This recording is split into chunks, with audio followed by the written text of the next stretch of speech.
In today's lab, you will study additive color mixing, or the mixing of lights. The screen on which you are watching this video uses additive color mixing to mix different colors of light. For today's lab, you will use red, blue, and green as your primary colors. There are 3 types of cone cells in your eye, each sensitive to a different range of colors.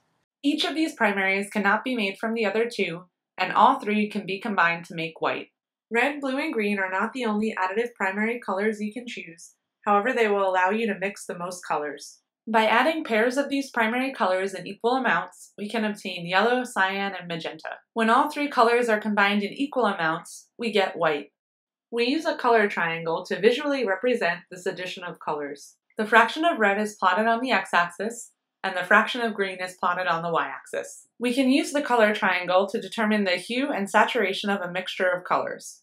Hue is the perceived color. All points on a line from white to the edge of a triangle have the same hue. In this example, all points on the line are reddish magenta. The saturation of a color is 1 minus the fraction of white in that color. Colors near white on the color triangle have a low saturation and are called pastels. As you move towards the edges of the triangle, the saturation increases. Watch as the color on the screen goes from a low saturation red to a high saturation red.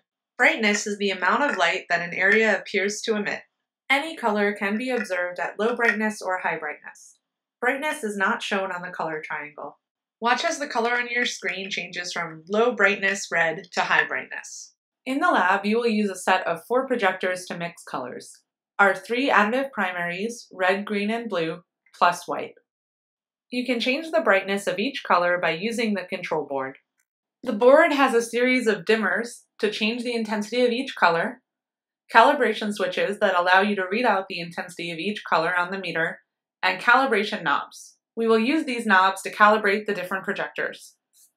First, adjust the dimmers so that the 3 colors add to make white. When you have white, this means that the red, green, and blue projectors are outputting the same intensity of light. We now need to scale the intensity reading for each color so that they are all equal. First, press the calibration switch for blue, and while holding it down, adjust the calibration knob until the scale reads 100. Repeat this process for green and red. For some of the setups, you may not be able to get all of the readings to be at 100. In this case, just set all the colors to read out the same number. Here, we'll set each color equal to 80. Once your setup is calibrated, do not touch the calibration knobs for the rest of the lab. At the end of the lab, you will choose colors from the filter book to match with a mix of the red, green, and blue projectors. You will place the filter in front of the white projector. We'll try to match this shade of orange. We adjust the intensities of the red, green, and blue lights until the color matches. Next, we can use the control board to measure the intensity of each color. We find that this color is made up of 96 units of red, 33 units of green, and 0 units of blue.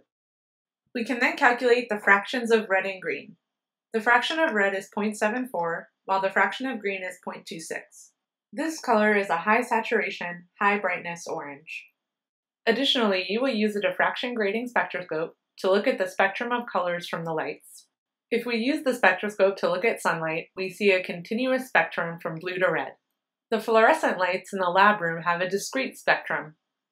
What do you expect the spectra to look like for the individual primary colors and for the white light?